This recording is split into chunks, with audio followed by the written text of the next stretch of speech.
with Subhas Agam.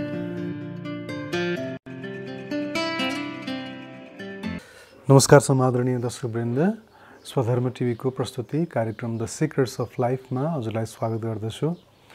आज हामी साह्रै हर्षित भएका छौँ। एउटा साह्रै विशेष खालको अङ्क हजुरहरूको समक्ष प्रस्तुत गर्दैछौँ।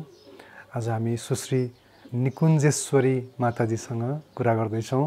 उहाँ जगद्गुरु कृपालुजीकी शिष्य हुनुहुन्छ, प्रचारिका हुनुहुन्छ। आउनुहोस्, मलाई स्वागत गरौँ। माताजी, कार्यक्रममा स्वागत छ। नमस्कार। Thank you very much for this opportunity. आपने हजुरले चाहिँ यो इन्टरभ्यूको लागि एक्सेप्ट गर्नुभयो, बोल्छु भनिदिनु भयो। धेरै धेरै आभारी छु। तो वैसे आज हमारा पहला मुलाकात है और थोड़ा आपका भक्ति का बैकग्राउंड के संबंध में थोड़ा समझना चाहेंगे। एक साधक, वैसे तो आज का चकाचौंध वाला जो दुनिया है, इस दुनिया में कोई भी आध्यात्मिक तो दिखना चाहता है, लेकिन उसमें जीवन को पूरा समर्पित करना तो ये बहुत इट्स वेरी हार्ड। सो इस परिस्थिति में, इस कली काल में, कली युग में आप जो जिस स्टेप आपने लिया है, it's very challenging. So please आपका जो भक्ति का बैकग्राउंड था, घर, वो कैसा था, थोड़ा आपका बैकग्राउंड के संबंध में बता दीजिए। हम बहुत ही छोटी उम्र से ही सत्संग में झुकाव हुआ, क्योंकि परिवार में सत्संग का ही माहौल था। और 3 साल की उम्र से ही श्री महाराज जी के दर्शन किए थे। तो 3 साल की उम्र में जी, तो उस समय से ही, क्योंकि बराबर सत्संग में आना जाना और गुरुदेव के प्रवचनों को सुनना और उनकी सेवा में रहना, इसी प्रकार से आते जाते जब बड़े हो गए, पढ़ाई पूरी हो गई, तो कभी भी ये लगा ही नहीं कि हमको संसारिक किसी विषय को भी अपनाना चाहिए। श्री गुरुदेव पढ़ाई के विषय में बहुत सीरियस रहते थे और मैंने संस्कृत से एमए की पढ़ाई की है और उसके बाद बस फिर गुरुदेव की सेवा में ही जीवन समर्पित किया, क्योंकि ये भीतर इसके अलावा और कोई चाह आई ही नहीं। ऐसा लगा ही नहीं कि कुछ छोड़ दिया। शायद अगर ये क्षेत्र छूट जाता तो ये फील होता कि हाँ कुछ छूट गया, लेकिन ऐसा लगा नहीं। जैसे आपने भी कहा कि कठिन होता है, तो लेकिन हमें वो कठिनता लगी नहीं, क्योंकि शायद पूर्व जन्मों के प्रारब्ध थे और गुरुदेव की कृपा भी थी कि उन्होंने अपना भी लिया और अपनी इतनी बड़ी सेवा में, आज के इस युग में जब बहुत ज़रूरत है कि भौतिकता तो बहुत है और लोग उस भौतिकता की वजह से ही दुखी भी होते चले जा रहे हैं। ये भौतिकता जो हमारे संसार में आ रही है, नए नए आविष्कार हो रहे हैं, नई नई चीज़ों की उपलब्धि हो रही है, लेकिन ये सोच करके कि अब ये बन जाएगा तो अब हम सुखी होंगे, अब ये नई चीज़ आ गई, अब ये चीज़ से हम सुखी हो जाएंगे, ये सोचते तो चले जा रहे हैं। लेकिन फिर भी देखते देखते जितनी भौतिकता बढ़ती चली जा रही है, उतना ही जीवन कठिन होता जा रहा है, जटिल होता जा रहा है और उतने ही लोग परेशान हैं। तो ऐसे समय में ये लोगों तक एक मैसेज पहुंचाना, ये उनको बताना और समझाना कि भौतिकता अपनी जगह ठीक है। जहाँ हमें हमारा ये शरीर है, ये भी भौतिक है। शरीर के लिए जितनी चीज़ें आवश्यक हैं या हमारे काम के लिए जितनी चीज़ें आवश्यक हैं, उन सब का उपयोग करना चाहिए, वो गलत नहीं है। लेकिन हम केवल ये सोचे उन्हीं के पीछे भागते हुए कि इन्हीं से हम सुखी हो जाएंगे, अल्टीमेट हैप्पीनेस जो है ना, जो हम चाहते हैं, वो नहीं मिलेगी। और इसका बड़ा ज्वलंत उदाहरण जो अभी शायद आपको भी अवगत होगा कि विराट कोहली, जिन्होंने अभी टेस्ट सीरीज से संन्यास लिया और तुरंत वो अध्यात्म की शरण में। भौतिकता की कमी नहीं है उनके पास। अगर कोई ये समझे कि भौतिकता में एक सुख है, तो उनके पास नेम, फेम, वेल्थ, किसी भी चीज़ की कमी नहीं है। तो फिर उन्हें अध्यात्म की ज़रूरत क्यों पड़ी, क्यों इस क्षेत्र में आए वो? क्योंकि उन्होंने वहाँ तक पहुँचकर ये समझ लिया कि यहाँ नहीं है, जो हैप्पीनेस, जो पीस हम चाहते हैं वो वहाँ नहीं मिलेगी, वो तो अध्यात्म की शरण में जाने पर ही मिलेगी। तो ये जो संदेश है, ये जो मैसेज है, ये हमको गुरुदेव ने इसके योग्य समझा और ये इतनी बड़ी सेवा उन्होंने हमको दे दी कि ये लोगों को समझाना, जन जन तक ये संदेश पहुंचाना, क्योंकि हर कोई परेशान है। लगभग 20 इयर्स हो गए मुझे इस क्षेत्र में और हर दिन लोग मिलते हैं और जो भी मिलता है वो दुखी ही मिलता है। कोई अभी तक ये नहीं कहने आया कि नहीं मुझे कोई दिक्कत नहीं है, मैं सुखी हूँ, मुझे सब कुछ ठीक है, ऐसा कोई नहीं मिला। वैसे कृपालु जी महाराज ने दीक्षा वो नहीं देते किसी को, उन्होंने दीक्षा नहीं दिया, परंतु उन्होंने प्रचारक बनाया। और उनके अब जो जितने प्रचारक हैं वो तो अब उन्होंने देह को छोड़ दिया, तो अब तो उनकी कोई प्रचारक, प्रत्यक्ष प्रचारक तो अब कोई हो नहीं सकता। और आप उनमें से, उन भाग्यमानी लोग से में से पढ़ते हैं जहाँ पर आपको उन्होंने प्रचारक बनाया। तो looks like you are the youngest one. तो इतनी यंग उम्र में गुरुदेव का वो विश्वास पाना कि हाँ ठीक है, जैसे मुकुंदानंद महाराज जी हैं, जैसे और भी दीदी जी हैं, बहुत बड़े बड़े हैं, तो उनके साथ आपको भी रख कर आप भी प्रचार करो। तो how did that happen, how was that, please share the moment. Actually ये जैसा आपने कहा ना कि आपने कैसे उनका विश्वास जीता, यहाँ पर वो बात ही नहीं है कि हमें उनका विश्वास जीतना पड़े। एक्चुअली जो हम समझते हैं गुरु जो तत्व होता है, गुरु जो पर्सनालिटी होता है, वो एक जैसे MRI CT स्कैन मशीनें होती हैं ना, वो तो हमारा बॉडी को बस यहाँ से यहाँ तक जहाँ कैमरा लगा दिया जाएगा उतना ही स्कैन कर पाएंगे। बट गुरु जो होते हैं वो पर्सनालिटी होते हैं जो हमारे जाने कितने पूर्व जन्मों का क्या कुछ जानते हैं और आगे के लिए भी बहुत कुछ जानते हैं, जिन्हें त्रिकालदर्शी कहा जाता है। तो मेरा ये विश्वास है कि गुरुदेव उन्होंने ही अपनी कृपा दृष्टि से इस योग्य बनाया और ये देखा कि हाँ ये कर सकती है, और उन्होंने इस योग्य बना कर के ये सेवा दी और उन्हीं की आज्ञा अनुसार हम कर भी रहे हैं सेवा। मैंने खाली ये सुना है इसीलिए मैं पूछ रहा हूँ, क्योंकि जैसे लोग कहते हैं कि हाँ हम कल तक कुछ भी नहीं थे, जैसे जब एक पारस पत्थर एक किसी भी चीज़ को छूता है तो सोना बना देता है out of nowhere, out of blue. ऐसे ही जब गुरुजी ने हमको दीक्षा दिया या उन्होंने कुछ कहा, उन्होंने कुछ हमको स्पर्श किया या उन्होंने कुछ आदेश किया, तो उसके बाद में मैं जीरो से वहाँ पहुँच गया और ऐसे ही suddenly something strange happen in my life. Then now I can say the thing that he wants to convey from me. ऐसा होता है। ऐसा होता है क्योंकि मैं भी जो अगर अपने पास्ट लाइफ को देखूं तो मैं बहुत ही रिजर्व नेचर की एक लड़की थी, जो किसी से भी बात नहीं करना चाहती, किसी से मिलना नहीं चाहती, कहीं कोई पार्टी आदि में कहीं जाना नहीं चाहती, वो नेचर बहुत रिजर्व।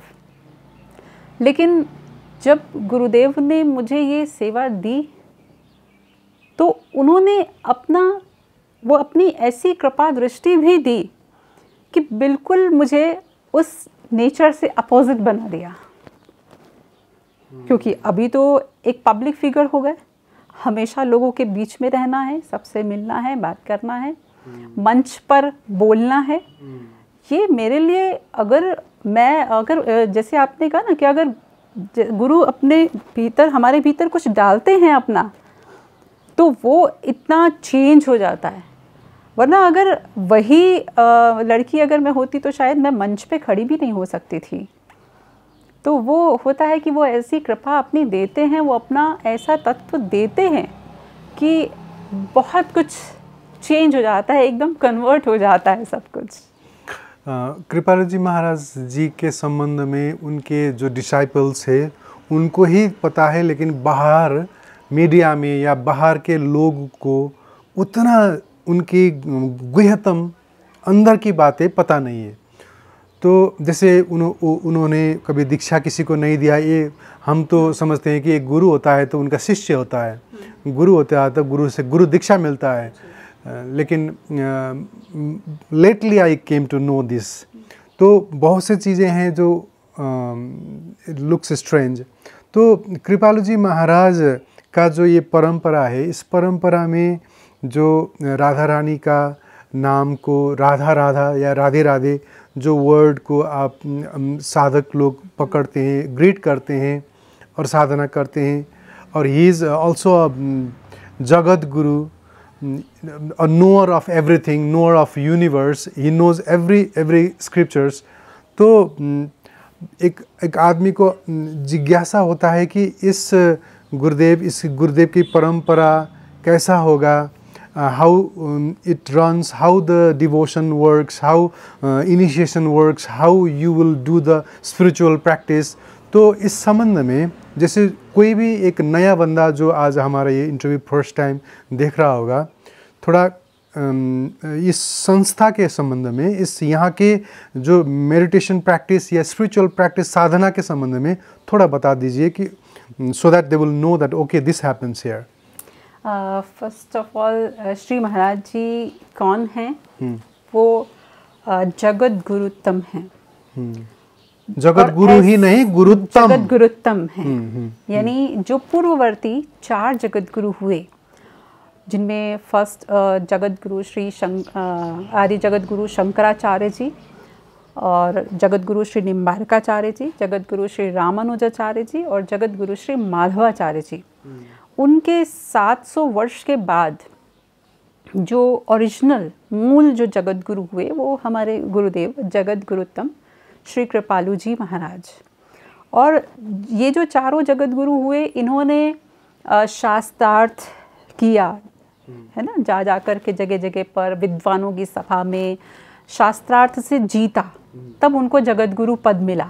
लेकिन श्री महाराज जी वो ऐसे जगत गुरु हैं जिन्हें कोई कंपटीशन नहीं करना पड़ा, जिन्हें किसी से कोई शास्त्रार्थ नहीं करना पड़ा, या कहे कि कोई उनसे शास्त्रार्थ करने की सोच ही नहीं पाया। क्योंकि जब उनको काशी विद्वत परिषद, जो काशी की ही एक सभा, तत्कालीन सभा थी, उन्होंने जब उनको निमंत्रण वहाँ पर दिया आने के लिए, और श्री महाराज जी के जब प्रवचन वहाँ पर 9 दिन के सुने, तो उनके उन प्रवचनों को सुनने के बाद वहाँ के विद्वानों ने ये आपस में सलाह की कि अब कोई इनसे शास्त्रार्थ करके इनको हराओ, या तो फिर इनको जगत गुरु की उपाधि दो।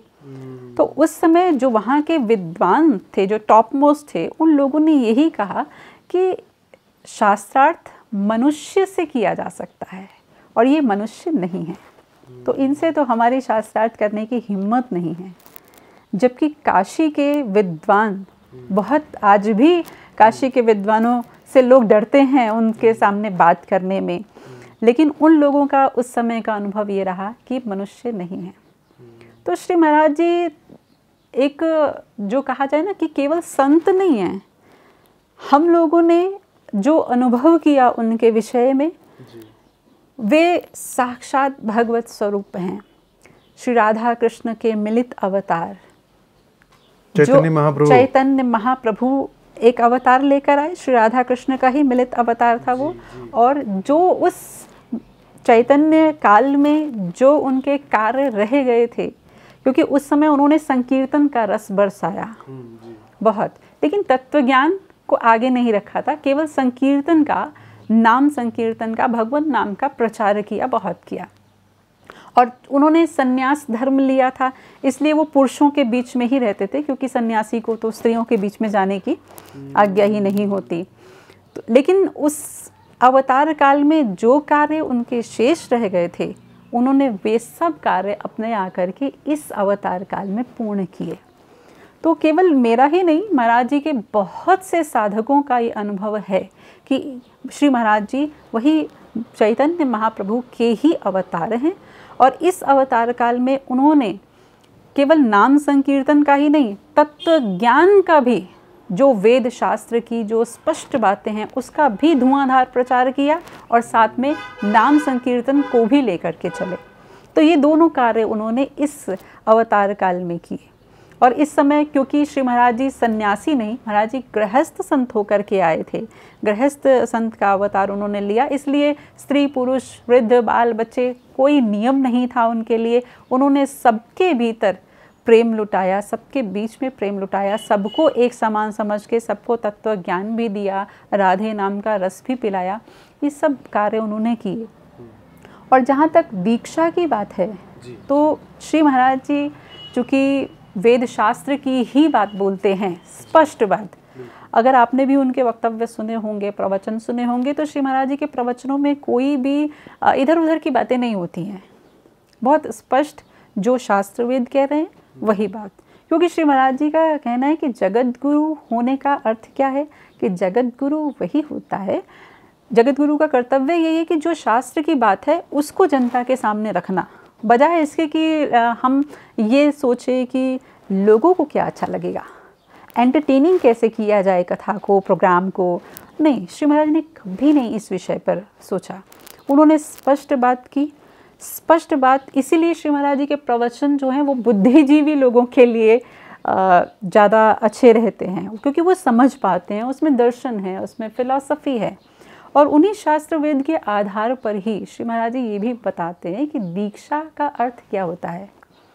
दीक्षा मैंने ये नहीं होता कि हम गए और गुरु जी ने हमारे कान में एक मंत्र दिया, तुम हमारे शिष्य हो गए। इससे नहीं होगा, क्योंकि ऐसा होता है जो करते भी हैं। तो फिर ऐसे जो कान में मंत्र लेने वाले लोगों से ये पूछना चाहिए कि जब कान में तुमने मंत्र लिया तो कुछ चेंज हुआ, कुछ एनर्जी फील किया तुमने? अगर तुमने कुछ भी फील ही नहीं किया, तुम्हारे भीतर कोई चेंज ही नहीं हुआ, तुम जैसे कल संसार में आ सकते थे आज भी वैसे ही हो, तो फिर क्या दीक्षा लिया? क्या मतलब गुरु को भी क्या समझा, क्या माना? तो श्री महाराज जी का कहना है कि दीक्षा का अर्थ ये होता है कि दीक्षा माने जब गुरु हमको जब देते हैं ज्ञान, जो दिव्य प्रेम का दिव्य ज्ञान जो देते हैं, जब वो कब देते हैं, जब हमको पहले हम मन से गुरु मान लेते हैं उनको और उनके बताए हुए सिद्धांतों पर चलते हैं, वो साधना करते हैं। और साधना करने से जब हमारा अंतःकरण शुद्ध हो जाता है, यानी वो पात्र बन गया, अब उस पात्र में दिव्य ज्ञान दिव्य प्रेम जब डालता है गुरु, उसको दीक्षा कहते हैं। और उसके मिलते ही उस जीव का क्या परिवर्तन होता है कि वह सदा के लिए माया से निवृत्त हो गया। यानी अभी जो माया हमारे पीछे पड़ी हुई है, वो माया ने उसका पीछा छोड़ दिया। अब अनंत काल तक गुरु उसका ठेका ले लेते हैं कि अब इस जीव पर कभी माया हावी नहीं हो सकती, अब माया उससे बहुत कोसों दूर रहेगी। ये दीक्षा देने का अर्थ होता है। इसलिए जब हम इतिहास पढ़ते हैं तो पढ़ते हैं कि शंकराचार्य जी के 4 शिष्य थे, निम्बार्काचार्य जी के 2 शिष्य थे। ऐसा क्यों? अरे इतने बड़े जगत गुरु, उनके पास तो लाखों की भीड़ आई होगी। और उस समय में, आज तो फिर भी भौतिकता का युग है तो लोग बिजी हैं, लोग इस समय में उतना विश्वास नहीं करते, लेकिन उस समय में तो फिर उन्होंने 2 ही 4 शिष्य क्यों बनाए? ऐसा क्यों लिखा रहता है? इसलिए कि 2 ही अधिकारी बने थे, इसलिए उन्होंने 2 को ही दीक्षा देके अपना शिष्य का टैग उस पर लगाया। बाकी शिष्य नहीं थे, शिष्य बनने के योग्य नहीं हुए। तो दीक्षा जो वास्तविक अर्थ है दीक्षा का, तो इसीलिए श्री महाराज जी ने ये दीक्षा का आडंबर रखा ही नहीं अभी। क्योंकि अगर दीक्षा का वास्तविक अर्थ देखें तो अगर इसके अलावा फिर संसार में जो हो रहा है तो उसको तो फिर आडंबर ही कहा जा सकता है ना। तो इसलिए उन्होंने इस चीज रखी। तो महाराज जी के एक भी शिष्य नहीं है? शिष्य देखिए, आप अब लोग क्या, जैसे आप जैसे जो प्रचारक हो, आप लोगों को प्रचारक कहा जाता है जी। तो व्हाई नॉट शिष्य क्यों नहीं? शिष्य इसीलिए नहीं, कम से कम हम तो नालायक लोग हैं। नहीं, एक्चुअली देखिए, जब शिष्य बनाएंगे भी ना तो वो प्रकट नहीं करेंगे ना। और जो शिष्य बन जाएगा वो भी प्रकट नहीं करेगा कि मेरी स्थिति कहाँ तक पहुँच चुकी है, और गुरु भी उसको प्रकट नहीं करते। इसलिए हमारे जितने प्रचारक हैं उनके विषय में हम ये नहीं कह सकते कि ये उस स्थिति तक पहुँचे नहीं कि इनको दीक्षा नहीं दी गुरु ने, ऐसा नहीं कह सकते, क्योंकि उनकी स्थिति गुरुदेव जानते हैं, वे स्वयं जानते हैं। और प्रकट करना, अपने आप को भक्त दिखाना या बहुत ऊंचा कोई संत दिखाना, ये श्री महाराज ने किसी को भी सिखाया ही नहीं।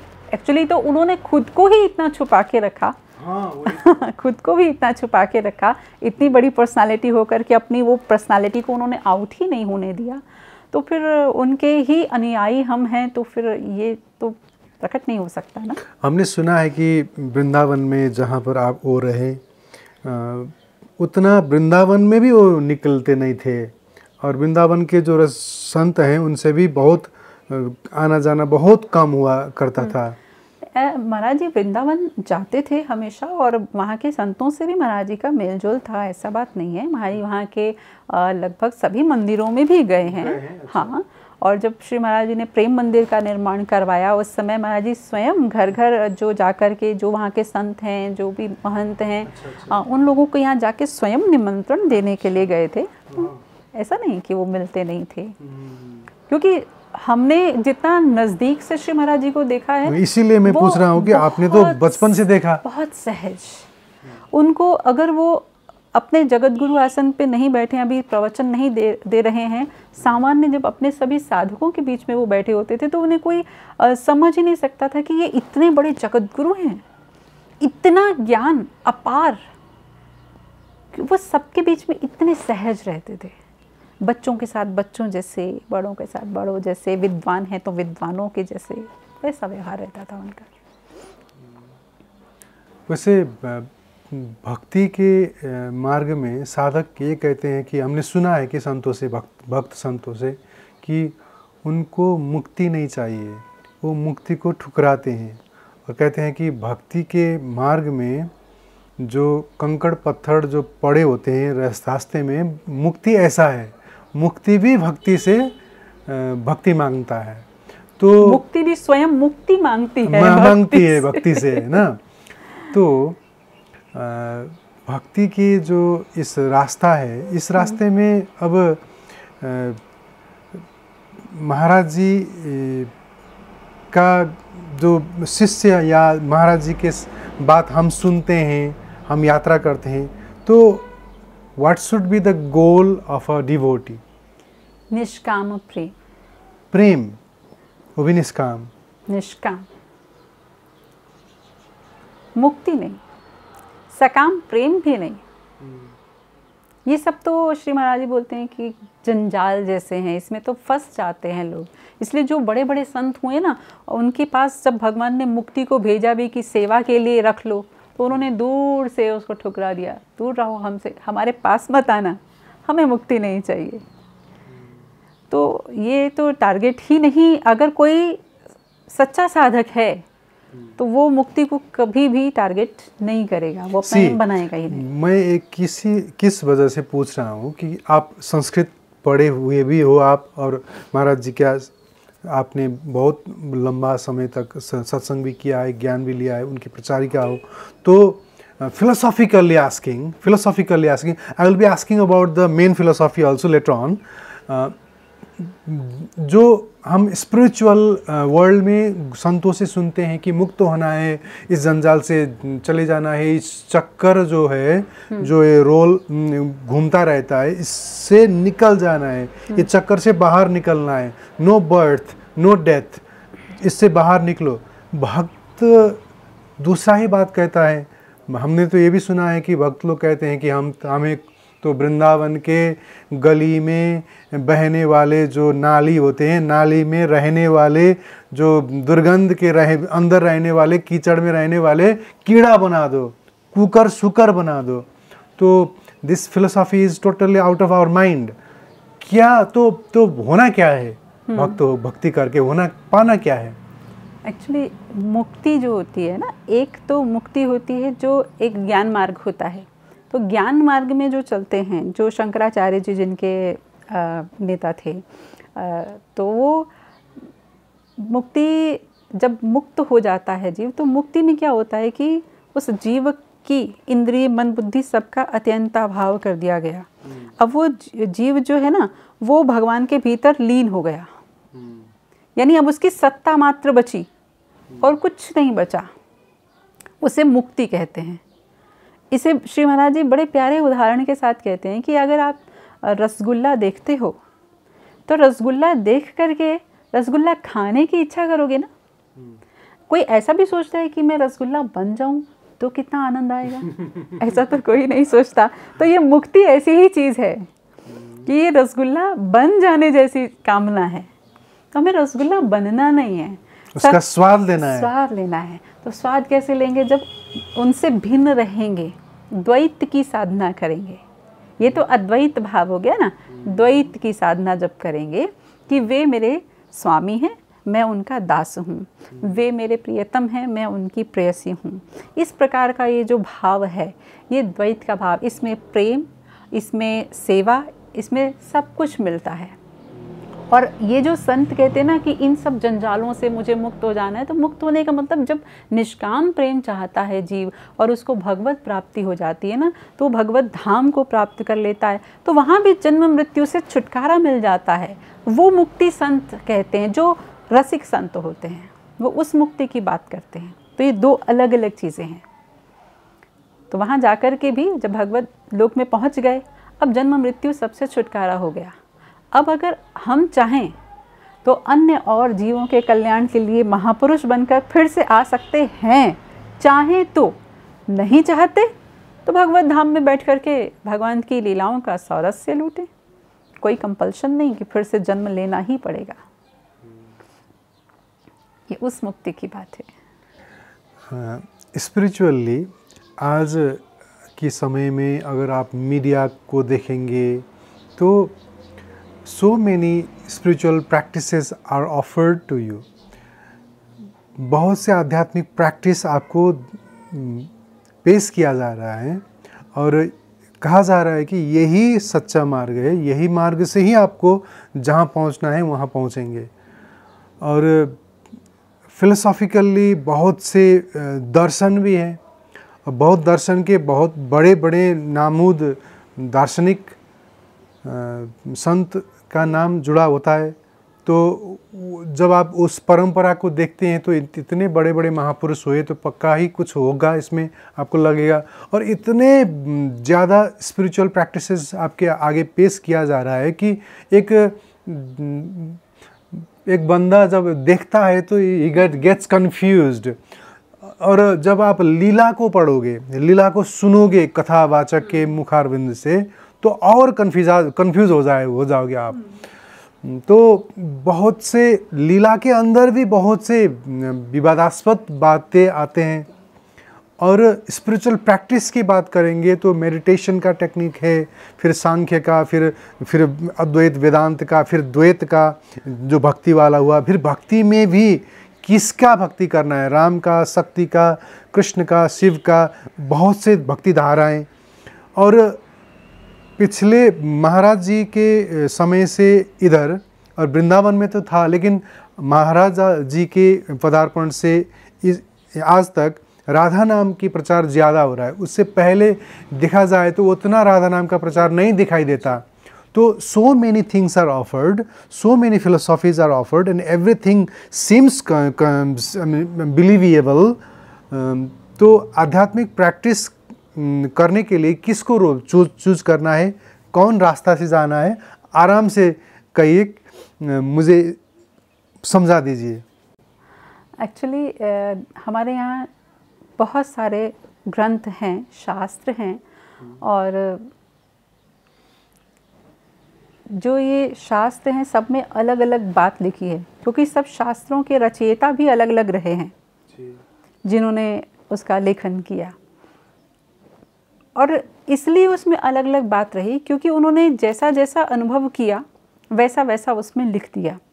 तो अगर आप विष्णु पुराण पढ़ें तो आप कहेंगे विष्णु सबसे श्रेष्ठ हैं, शिव पुराण पढ़ते हैं तो शिव सबसे श्रेष्ठ हैं।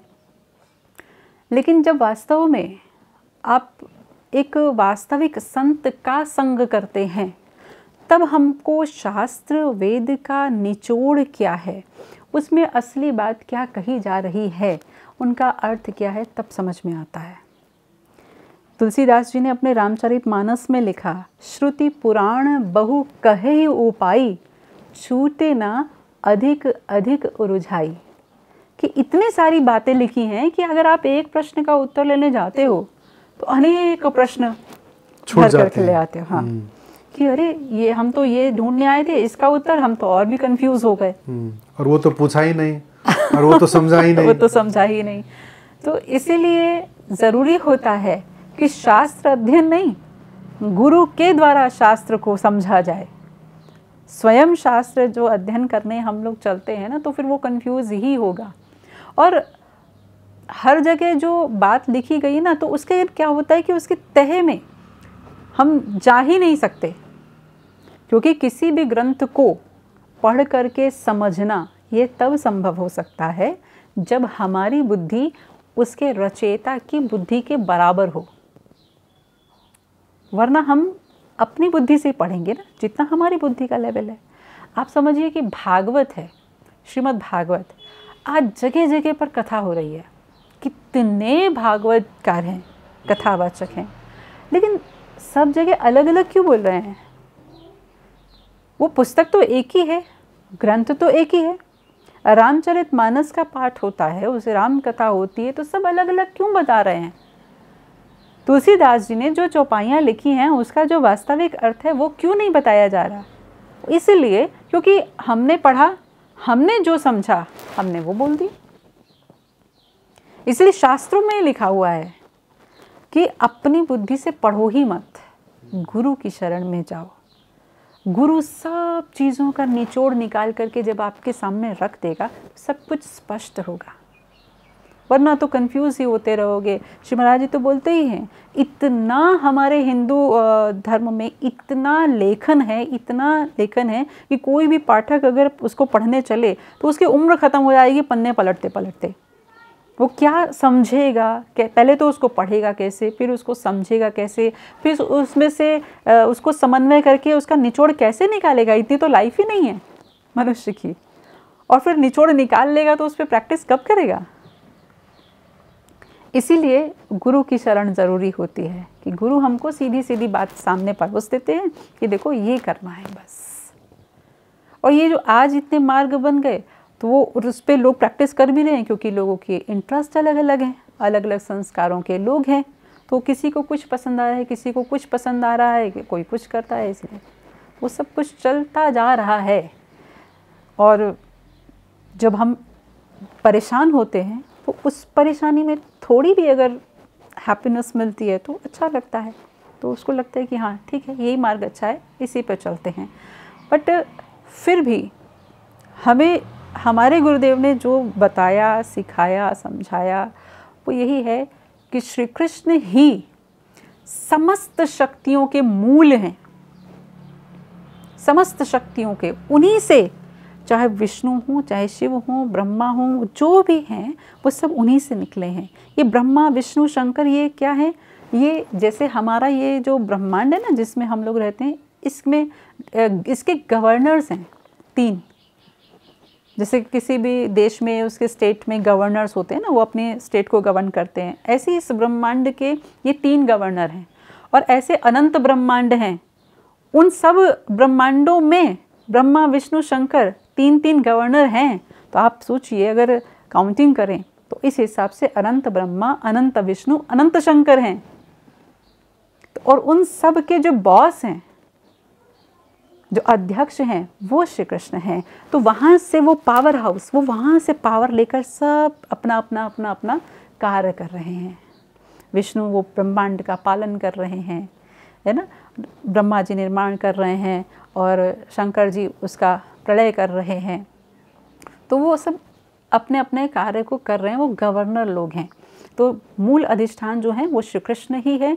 इसलिए हमें श्री कृष्ण भक्ति ही करनी है, और उनको भी एज अ भगवान हम केवल उनकी स्तुति करते रहें, वो नहीं, उन्हें अपना मानकर, उनके साथ किसी भी भाव में, जो भक्ति के भाव शास्त्रों में बताए गए कि वो प्रियतम है हमारे, वे हमारे सखा हैं, वे हमारे पुत्र हैं, इस प्रकार भाव एक लेकर के।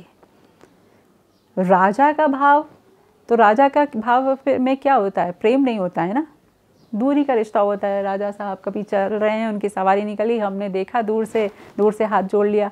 अब राजा जी की नज़र पड़ी नहीं पड़ी कौन जानता है, तो उसमें प्रेम नहीं होता है, तो उनको अपना मान के वो प्रेम, तो वो मार्ग है जो हमको हमारे अल्टीमेट गोल तक, हमारी जो हमें अल्टीमेट हैप्पीनेस चाहिए, जो पीस चाहिए, वो वहाँ तक पहुँचाएगा। और उनसे उसकी जो साधना श्री महाराज जी ने बताई, वो रूप ध्यान साधना, कि आप आंखें बंद करके बैठिए और उनके रूप का ध्यान करिए, जो उनकी छवि है। जैसा हम चित्र में देखते हैं, किसी चित्र का अवलंब ले लें या अपने मन से बनाएं, उसकी भी छूट दी गई है कि अगर आज के युग में अवतार हो तो कैसे वस्त्र पहनेंगे, वो पीताम्बर वगैरह तो नहीं पहनेंगे, ऐसा श्रृंगार करके नहीं चलेंगे। तो आज के युग के हिसाब से अगर आप करना चाहते हैं, आपकी रुचि जैसी हो, आप वो करिए। जो भी उनका नाम रखिए, जैसा भी उनका रूप बना लीजिए, जो भी उनके साथ किसी भी मानसिक सेवा में चले जाइए, उस प्रकार से उनसे प्रेम बढ़ाना, वो साधना। और साथ में संकीर्तन, क्योंकि केवल मेडिटेशन ऐसे आँख बंद करके बैठे तो वो नहीं हो पाएगा, इतनी डिस्टर्बेंस है आसपास, और फिर हमारा खुद का मन इतना चंचल है। तो बस हम, बहुत से लोग ऐसा मेडिटेशन करते हैं ना, जो केवल प्रकाश का ध्यान करिए, बैठ करके दोनों आँखों के बीच में यहाँ पर ध्यान को केंद्रित करिए, लेकिन वो निराकार ध्यान हो गया, उसमें कितनी देर मन टिकेगा? इतना बंदर से भी चंचल मन है ये, कैसे टिकेगा उसमें? इसलिए उस चंचल मन के लिए ये शास्त्रों ने प्रणाली दी कि आप श्याम सुंदर को खड़ा करके उनकी छवि का ध्यान करो, जो उनकी लीलाएं हमने सुनी हैं, उन लीलाओं का ध्यान करो, उनके गुणों का ध्यान करो, वो ध्यान करो, तो उसमें मन हमारा जो है वो आकर्षित होता है, मन लगा रहता है उसमें। तो वो ध्यान करना, वो साधना करना फिर संकीर्तन के साथ खास तौर से वो आसान होती है। तो उसके द्वारा आप चलते हैं तो वो ये सबसे सरल मार्ग है। इसमें कोई आवश्यकता नहीं है कि हमको किस दिशा की तरफ मुख करके बैठना है, नहा कर ही बैठना है, या दिया जलाना ज़रूरी है, कि अगरबत्ती जलाना ज़रूरी है, कुछ भी ज़रूरी नहीं है। आप जहाँ हो, जिस अवस्था में हो, जैसे हो, आँख बंद करके बस अपने आराध्य को अपने सामने खड़ा करिए और उनकी सेवा करिए, उनका ध्यान करिए। कृष्ण को मानने का जो बात आप कह रही हैं, उसमें थोड़ा और मैं स्पष्ट होना चाहूँगा। हमारे यहाँ परंपरा है कि शिव पुराण का भी जिक्र होता है। शिव पुराण भी व्यास देव ने ही लिखा है, और विष्णु पुराण है, देवी पुराण है। हर पुराण में वही देव को सबसे ऊपर दिखाया गया है। और अगर शास्त्र पढ़ेंगे तो यही दिखाई देता है कि विष्णु से ही सब निकल के आए। विष्णु ने उनकी नाभि से ये उनके चेस्ट से ये बताया जाता है। तो अब नेपाल में हम आराध्य देव पशुपतिनाथ को मानते हैं, शिवलिंग का पूजा करते हैं। तो लेकिन हम ये नहीं सोचते कि यही पशुपतिनाथ किसका ध्यान करते हैं। ये भी तो ध्यान में बैठते हैं। ये किसका ध्यान करते हैं? ये भी तो श्री कृष्ण का ध्यान करते हैं। आपने अगर शिव जी के बारे में पढ़ा होगा, पशुपतिनाथ के बारे में पढ़ा होगा, फिर ये भी तो कहते हैं कि रामायण में आता है कि राम ने यही कहा कि मेरे इष्ट शिव हैं। हाँ, और शिव ने कहा मेरे इष्ट राम हैं। तो व्हाट इज दैट? ये लीला क्षेत्र की बातें हैं। क्योंकि देखिए, शिव जी के आराध्य भी श्री कृष्ण है। जब कृष्णावतार हुआ और जब कृष्ण के लीला में भी शिव आए, बाल रूप का दर्शन करने के लिए भी आए। हाँ, उनको प्रणाम करने। उनका जब उन्होंने रास किया श्री कृष्ण ने, तो भी गोपी का रूप धारण करके आए थे। यानी उनके आराध्य है ना वो। तो वो एक उनके आराध्य हैं, और वो मान रहे हैं कि यही जो है सर्वशक्तिमान ये हैं, उनसे शक्ति पा करके वो अपने कार्य करते हैं। तो जो लिखा रहता है कि अलग अलग पुराणों में, तो चूंकि उसी का विशेष पुराण है इसलिए लिखा। और आपने ये भी पढ़ा होगा कि वेदव्यास जी ने सारे पुराण लिखे, 17 पुराण लिखे, और 17 पुराण लिखने के बाद भी वो परेशान थे। सब कुछ लिख दिया, सबके विषय में लिख दिया, लेकिन फिर भी बेचैन है। क्यों? नारद जी आए उनके पास, उन्होंने पूछा क्या हुआ, तो उन्होंने बताया कि मैंने इतना लेखन कार्य कर दिया, इतना कुछ लिखा, लेकिन फिर भी मैं बेचैन हूँ, क्योंकि मैं समझ नहीं पा रहा हूँ कि आखिर कमी किस चीज़ की है। तो नारद जी ने कहा कि आपने सब कुछ लिखा, लेकिन भक्ति के विषय में कुछ नहीं लिखा। जो सबके मूल हैं उनके विषय में कुछ नहीं लिखा आपने, इसलिए आप परेशान हैं। इसलिए वेद व्यास जी जो कि 17 पुराण लिख चुके थे, उसके बाद उन्होंने बैठ कर के साधना की, श्री कृष्ण का अनुभव किया, उनकी माया का अनुभव किया, उसके बाद फिर उन्होंने श्रीमद् भागवत लिखी। इसीलिए भागवत को सब पुराणों का प्राण कहा जाता है ना, कि सबसे श्रेष्ठ पुराण भी कहा जाता है। तो वो तब लिखा और उसके बाद वो शांत हुए।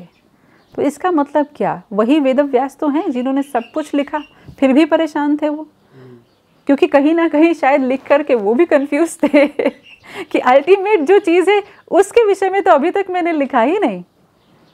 इसलिए उनको लिखने के बाद जब श्रीमद् भागवत लिखा उन्होंने, इसलिए समस्त पुराण जिनमें भक्ति या प्रेम के विषय में बात नहीं की गई, आराधना की बात है, शिव विष्णु हैं उनकी आराधना की बात है, शिव हैं उनकी आराधना की बात है, लेकिन प्रेम की बात और नहीं है। सती का प्रेम भी तो है, वो है, लेकिन भक्तों द्वारा प्रेम की बात तो कहीं नहीं आई ना, वो तो केवल भागवत में आई है।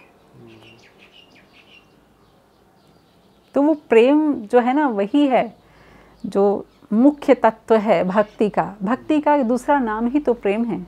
अगर मोटी सी परिभाषा की जाए कि भक्ति किसे कहते हैं, तो मन का प्रेम, उसे भक्ति कहते हैं।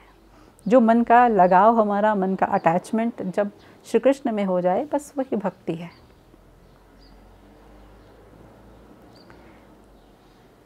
अब जो लोग विष्णु का मंदिर बना के उनका ही उपासना कर रहे हैं, शिव का मंदिर बना के शिव का उपासना कर रहे हैं, शक्ति का उपासना कर रहे हैं, तो उनका गति क्या होता है? उनकी गति ये होती है कि अगर वे लोग सही सही उपासना कर रहे हैं, तो उनके जो आराध्य हैं, वो चाहे विष्णु हों या शिव हों, उन्होंने उनको आराध्य मान करके वो उनकी आराधना करते हैं। तो जो उनके आराध्य हैं ना, वो उनको उस आराधना का फल देते हैं कि वो अपने आराध्य से उनको मिलवा देते हैं। जैसे अभी वृंदावन में प्रेमानंद महाराज जी बोलते हैं ना कि हम बनारस में रहते थे, शिव का साधना करते थे, और शिव की कृपा से मैं वृंदावन आया जी, और वृंदावन में जो आज राधा राधा कर रहा हूँ वही शिव की कृपा से ही कर रहा हूँ, क्योंकि उनके आराध्य भी श्री कृष्ण है ना। इसलिए वो जब हम उनको आराध्य मान करके उपासना करते हैं, तो वो जो आराध्य हैं शिव, तो वो अपने आराध्य तक हमको पहुंचा देते हैं कृपा करके। ये उनकी गति होती है। और इसका प्रत्यक्ष उदाहरण मैंने अपने ही घर में, हमारे पेरेंट्स वो शिव भक्ति ही करते थे, और उसी शिव आराधना का ही फल था कि श्री महाराज जी मिले, और प्रत्यक्ष रूप से उन्होंने दर्शन भी किया श्री महाराज जी के रूप में शिव जी का। श्री महाराज ने उनको दिखाया कि कोई अपराध नहीं है अगर तुम शिव आराधना छोड़कर श्री कृष्ण उपासना में आ रहे हो, तो वो ही एक ही पर्सनालिटी है, वो कोई अलग अलग नहीं है। ये भीतर से ना सब एक हैं। इनके विषय में ये नहीं कह सकता कि ये छोटे हैं, ये बड़े हैं, या ये मतलब बात करने के लिए आज अभी हम कह रहे हैं कि ये आराध्य हैं, ये आराधक हैं, ये आराध्य हैं, तो वो ऐसे बात करने के लिए कहा जा सकता है, लेकिन वैसे ये सब एक ही हैं। कोई अलग अलग इनमें बहुत भेद नहीं, और मानना भी नहीं चाहिए। अगर कोई सब में भेद मानता है ना कि ये छोटे वो बड़े, तो ये नामा अपराध होता है, तो उन्हें भेद मानना ही नहीं चाहिए। लेकिन ये सब चीज़ें लीला की बातें हैं, और कहा भी जाता है कि भगवान की जो लीलाएं होती हैं वो रस लेने के लिए होती हैं, तर्क करने के लिए नहीं। अगर तर्क करेंगे ना तो इतना तर्क है कि आपकी बुद्धि फेल हो जाएगी, आप समझ नहीं पाओगे कुछ भी। आप रामावतार में एक लीला देखिए, भगवान राम, अब राम हैं, भगवान हैं, सर्वज्ञ हैं, लेकिन जब सीता जी का हरण हो गया, रावण ले गया उन्हें लंका में, तो वो राम कैसी लीला कर रहे हैं? वो पेड़ों से, पर्वतों से पूछ रहे हैं मेरी सीता कहाँ गई। ऐसा तो कोई आम मनुष्य भी नहीं करता, साधारण मनुष्य भी नहीं करता। अरे किसी इंसान से पूछिए ना, पेड़ और पर्वत बोलेंगे क्या? लेकिन वो कर रहे हैं। और ऐसा रोते गाते गिरते पड़ते वन वन घूम रहे हैं। और जब पार्वती उनके सामने सीता जी का वेश धारण करके आती हैं, तो ये जो अभी पागलों के जैसे घूम रहे थे तुरंत सर्वज्ञ हो गए। माता तुम यहाँ कैसे, पिताजी कहाँ हैं? अरे जब कोई इतना पागलपन है उनके भीतर, पेड़ को पूछ सकता है। हाँ, पेड़ को पूछ सकता है, तो वो तो सामने जब सीता जी की छवि दिखाई पड़ी तो जाके लिपट जाना चाहिए था। तुरंत सर्वज्ञ हो गए। अब आप कैसे समझेंगे इस लीला को? नहीं समझ सकते ना। कृष्ण अवतार में श्री कृष्ण 6 दिन के थे, पूतना आई। वो 6 दिन के बच्चे ने पूतना का वध कैसे कर दिया? आप सोचिए कि 12 मील लंबी पूतना, और जब वो गिरी तो कितने किलोमीटर के पेड़ सब धराशायी हो गए। और वो 6 दिन के श्री कृष्ण अब भी उस पूतना के शरीर पर, उस पूतना के स्तन को पी रहे हैं। कैसे समझेंगे? नहीं समझ सकते। इसलिए कहा जाता है कि भगवान के क्षेत्र में, भगवत क्षेत्र में ये क्यों हुआ, ये कैसे हुआ, ये ऐसे नहीं होना चाहिए था, ऐसे होना चाहिए था, ये प्रश्न यदि हमने किए तो हम आगे बढ़ ही नहीं पाएंगे फिर।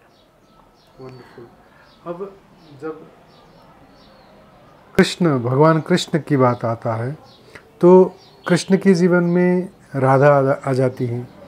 और वृंदावन में देखा जाता है कि वृंदावन के लोग तो रास्ते में भी किसी को हटाना है तो राधे राधे बोलेंगे, गाली देना है तो भी राधे राधे कहेंगे, प्रेम दिखाना है तो भी राधे राधे बोलेंगे, सब्जी मांगते हैं तो भी राधे राधे बोलते हैं। तो हाँ, वृंदावन में तो समझ आता है, क्योंकि चलो वहाँ पर राधा रानी का रास हुआ, सब हुआ, इसीलिए वहाँ के लोग ऐसे कहते होंगे। वृंदावन की महारानी है राधा रानी।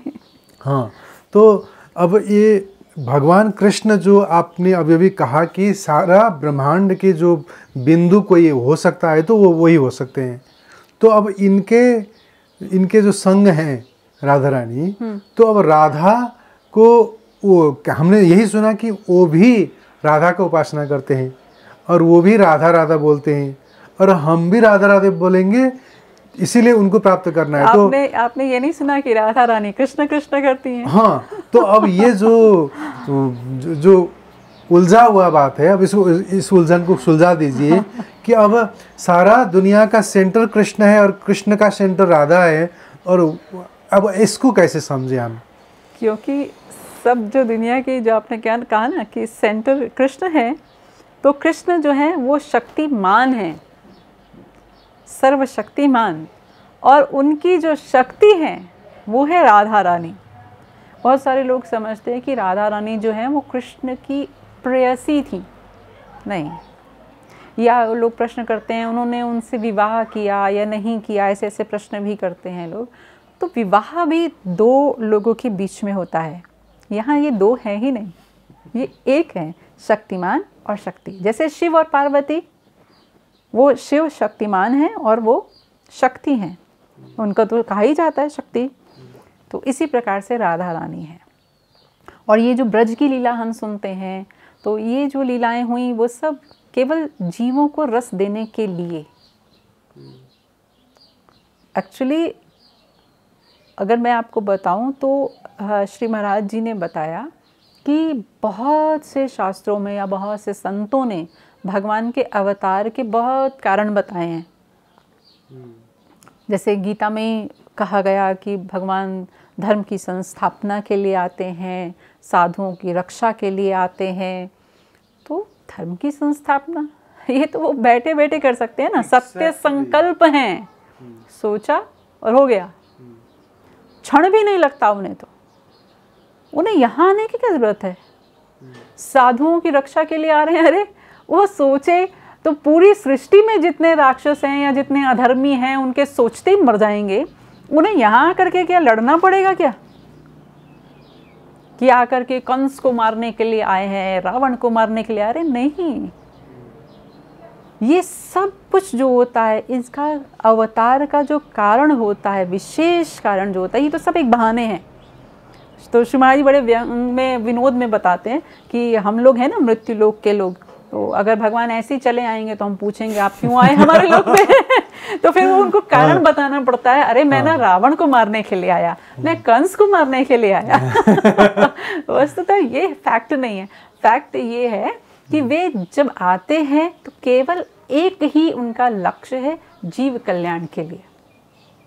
आज हम लोग भी बैठ कर के चर्चा कर रहे हैं, भगवान नाम ले रहे हैं कि राम कृष्ण, ये नाम कहाँ से आए? जब भगवान ने अवतार लिया तभी तो राम नाम मिला हमें, कृष्ण नाम तभी तो मिला, वरना तो हम केवल ब्रह्म जानते। ये भगवान का नाम है गिरधर, गोपाल, गोविंद, माधव, ये सब अवतार काल के कारण मिले। आज हम लीलाएं सुनते हैं, उनकी कथा सुनते हैं, कितना आनंद मिलता है। ये लीलाएं कैसे होती अगर अवतार ना लिए होते? उनके गुणों का गान करते हैं, अगर अवतार ही नहीं तो फिर गुण भी कहाँ से मिलते हमें? आज हम तीर्थ यात्रा करते हैं, अयोध्या धाम जा रहे हैं, ब्रज धाम जा रहे हैं, वृंदावन गोकुल सब दर्शन करने के लिए जा रहे हैं, बरसाना जा रहे हैं, तो ये धाम कैसे मिलते हैं? इन सब जगहों पे जाकर ये भगवान का नाम, उनका रूप भी मिला हमें, रूप ध्यान करने के लिए। वरना ब्रह्म क्या, हम क्या समझते, किसका ध्यान करें, क्या है ब्रह्म? तो श्री महाराज ने कहा कि सबसे जो अंतरंग कारण है और सबसे विशेष कारण है भगवान के अवतार लेने का, वो यही होता है कि वे जीवों के कल्याण के लिए ही आते हैं। अपना नाम, रूप, लीला, गुण, धाम सब देने के लिए हम लोगों को, कि उनका भजन कर करके फिर हम लोग भी उनके धाम तक पहुंच सकें, अपने वास्तविक घर तक पहुंच सकें। क्योंकि भटक रहे हैं ना हम लोग अभी तो 84 लाख में, तो इसलिए भगवान का अवतार होता है। अब राधा रानी के संबंध में और स्पष्ट कीजिए, क्योंकि अब आज विशेष करके जब कृपालु जी महाराज आए और राधे राधे राधे राधे करके गाने लगे तो सबको यही जिज्ञासा हुआ कि आखिर राधा में है क्या? रस खान जी तो वही कहते हैं ना, एक अहीर की छोहरिया पर छछियावर छाछ पे नाच नचावे। तो राधा रानी को और मैं समझना चाह रहा हूँ कि क्या है राधा में जो आपने कहा कि शक्ति ही है, फिर भी और बताइए। तो अगर और समझना चाहें तो राधा रानी, श्री कृष्ण और राधा रानी एक ही हैं। लीला के लिए उन्होंने अपने 2 रूप धारण किए। और अगर भक्तों की दृष्टि से देखें तो भक्तों की दृष्टि से राधा रानी जो हैं वो एक कृपामयी, करुणामयी माँ का स्थान है हमारे हृदय में उनका। ऐसी माँ जब श्री कृष्ण अपने न्यायी के रूप में रहते हैं कि भाई तुम जैसा कर्म करोगे हम वैसा फल दे देंगे, ये न्यायी, तो वहाँ कृपा करती हैं राधा रानी जीवों पर। क्योंकि माँ क्या होती है, पिता का थोड़ा स्वभाव कठोर होता है, लेकिन माँ बहुत सरल होती हैं। राधा रानी को तो अवधर दानी कहा जाता है। जो श्री कृष्ण अगर कृपा करेंगे तो अधिकारी देख कर कि ये कृपा के योग्य है तो उस पर कृपा करेंगे, लेकिन राधा रानी, उनका स्वभाव कैसा है, वे बिना अधिकारी देखे बस जो उनकी शरण में आ जाएगा उस पर कृपा करेंगे। अवधर दानी, शिव को भी कहा जाता है। हाँ, उनको भी कहा जाता है। तो बिना अधिकारित्व, कोई अधिकारित्व की आवश्यकता नहीं, बस उनकी शरण में गया और वो उन्होंने अपना लिया, उस पर कृपा कर दी, तो वो अवधरदानी। तो ऐसी राधा रानी के संबंध में और लीला भी तो बता सकते थे व्यासदेव जी या सुखदेव जी, उनकी ज़्यादा लीला के संबंध में बातें नहीं आती। फिर भागवत में उनका नाम का भी जिक्र का भी प्रश्न उठता है। नाम तो है भागवत में, लेकिन राधा स्पष्ट नाम नहीं है। अन्य पर्यायवाची शब्दों के रूप में उनके नाम को वहाँ पर रखा गया है। वो उसका कारण ये था कि भागवत ग्रंथ जो है वो उसका जो वास्तविक जो वेद व्यास जी ने लिखा था वो रूप तो हमारे पास उपलब्ध नहीं है। हम लोगों के पास आज उपलब्ध है जो शुकदेव जी ने परीक्षित को सुनाई थी। और उनके सामने 7 दिन की टाइम लिमिट थी, क्योंकि 7 दिन बाद परीक्षित को तक्षक डस लेगा, उसकी मृत्यु हो जाएगी। तो शुकदेव परमहंस उनकी अवस्था ये थी कि अगर वो एक बार राधे नाम कह दें तो उनकी समाधि हो जाती थी। तो इसीलिए उन्होंने राधा नाम का उच्चारण ही नहीं किया। जब परीक्षित को राधा भागवत सुनाई तो राधा नाम का कहीं पर उच्चारण ही नहीं किया, क्योंकि अगर वो उच्चारण करते तो उनकी समाधि हो जाती। यहाँ 7 दिन में परीक्षित को भागवत सुनानी थी, इसलिए वहाँ पर राधा शब्द नहीं आया है, लेकिन अन्य पर्यायवाची शब्दों के रूप में राधा जी का वर्णन किया है, जिसको बहुत रसिक संत ही समझ पाते हैं। आम पाठक उसको समझ नहीं पाता, वो गोपी का भाव या स्त्री का भाव ले लेते हैं, इसलिए। और अभी आपने जो कहा वेरी इंटरेस्टिंग कि हम जो भागवत आज सुन रहे हैं, परीक्षित को जो सुखदेव जी ने बताया वो वर्जन ही हम सुन रहे हैं। वो वर्जन सुनते हैं। तो जो पूर्ण वर्जन है वो क्यों नष्ट हो गया या क्या हुआ उसका? पूर्ण वर्जन क्या है? वेद व्यास जी ने बहुत डिटेल में सब कुछ लिखा था श्री कृष्ण अवतार के विषय में और सब जो कथाएं थी उसमें। लेकिन जब परीक्षित को सुनाने के लिए, और उसका क्या है ना कि संत वो भी भगवान के अवतार थे, तो वो पहले उन्होंने भी देखा कि ये जो मैंने लिखा है तब महान ग्रंथ, इसको सुनने का अधिकारी कौन है? ऐसे तो किसी को भी तो नहीं सुना सकते। तो उन्होंने शुकदेव परमहंस जो कि उनके पुत्र थे उनको सुनाया। और उनको सुनाने के बाद जब शुकदेव परमहंस परीक्षित को सुनाने लगे तो परीक्षित चूँकि महापुरुष ही थे, ऐसा नहीं कि वो भागवत सुनने के बाद उन्हें भगवत प्राप्ति हुई। उनको तो भगवत प्राप्ति माँ के गर्भ में ही हो गई थी, वहीं दर्शन कर लिया था उन्होंने भगवान का। लेकिन परीक्षित जब सुन रहे थे तो उन्होंने उसी काल के बाद तो कलयुग आया, द्वापर के अंत की ही ये सब बातें हैं। तो परीक्षित जब सुन रहे थे तो उन्होंने आज इस कलयुग में मनुष्य की मानसिकता क्या होगी उस तरीके से सुना और प्रश्न किया जगह जगह पर। तो शुकदेव परमहंस वहाँ से बहुत चीज़ें फिर उन्होंने कटिंग कर दिया, उसको एडिट कर दिया कि अगर ये सब बताएंगे या पढ़ाएंगे या हम दे देंगे तो कलयुग के लोग तो इतना तर्क वितर्क कुतर्क करेंगे इसमें कि वो समझ नहीं पाएंगे और केवल नामा अपराध कमाएंगे। इसलिए बहुत जगह एडिटिंग हो गई उसकी, जो शुकदेव परमहंस ने कर दिया वेद व्यास जी के वर्जन में। और कलयुग में एक भी पात्र नहीं है उसके लिए, बहुत कठिन है। एक कोई महापुरुष तो होगा, महापुरुष तो होंगे ही, और लेकिन वो वर्जन जो है वो इट इज नोवेयर, कहीं भी नहीं है। और सुखदेव जी जब सुख स्वरूप में, सुख के अंडे के स्वरूप में, जो कहा जाता है कि अमरनाथ की गुफा में थे, और माँ पार्वती को भगवान शिव जब वो अमर कथा सुना रहे थे तो उस समय सुखदेव जी ने सुना, सुख के स्वरूप में सुना। और वो सुख फिर जब शिव को बुरा लगा कि माँ तो सो गई है, ये अंडा ने, ये सुख ने सुना है, तो उनको उसको भगाने लगे। तो वो फिर उनके घर में चला गया। 12 वर्ष तक रहे। हाँ, और वहीं वैराग्य भी हो गया था। तो इधर वेदव्यास जी का वर्जन आने वाला अभी है, या वेदव्यास जी ने वो जो उनको पास जो ज्ञान था भागवत का, वो सुखदेव को देने वाले थे। उससे पहले ही शिव को पता हो चुका है भागवत, इसीलिए तो शिव ने पार्वती को सुनाया ना। ये तो अनादि है ना, ये तो अनादि है, ये तो लेखन बाद में हुआ, कथा तो अनादि है। अच्छा, पुस्तक आज हम पढ़ रहे हैं ना, उसका लेखन हुआ, वो लेखन की कोई अवधि हो सकती है कि ये इस समय में बना, लेकिन लिखा कथा गया। तो अनादि है क्योंकि भगवान अनादि हैं।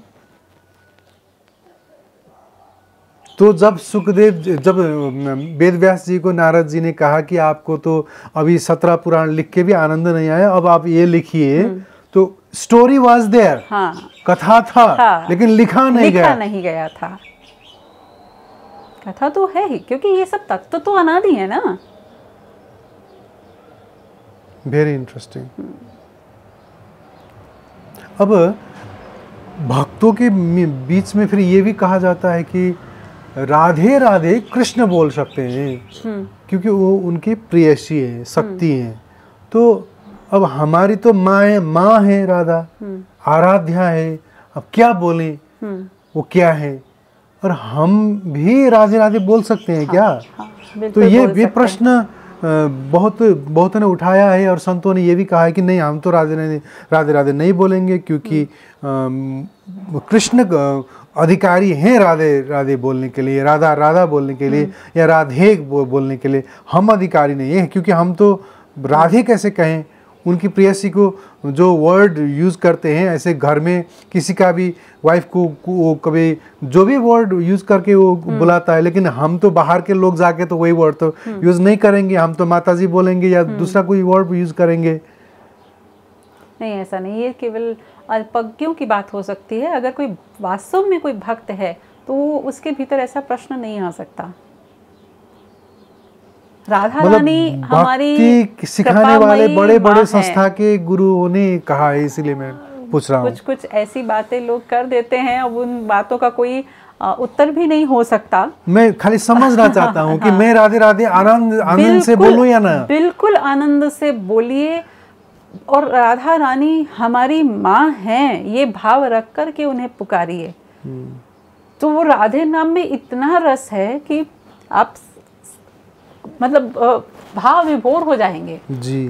राधे नाम कोई सामान्य नहीं बोलते है। बोलते आपका गला रुक गया। वो सामान्य नहीं है राधे नाम, तो इसलिए ये फिजूल की बात है कि हम राधे नहीं कहेंगे। नहीं, बिल्कुल कहिए, पुकारिए। तो उसके बाद उसके उस नाम के आगे तो और कुछ है ही नहीं, वही है बस। राधे नाम ही सर्वस्व है, सब कुछ है। जीव केवल कोई शास्त्र ना पढ़े, कोई ज्ञान ना हो, वो बस केवल ये समझ ले कि राधा रानी हमारी माँ हैं और हमें उनको पुकारना है। वो एक ना एक दिन अवश्य कृपा करेंगी, हमें दर्शन देंगी, हमें अपनाएंगी, हमें अपने चरणों से लगाएंगी। बस इसी विश्वास के साथ केवल राधे राधे की पुकार किया करें, बस बहुत है। और कुछ ज़्यादा कुछ जानने की, बहुत ज्ञान इकट्ठा करने की कोई आवश्यकता नहीं।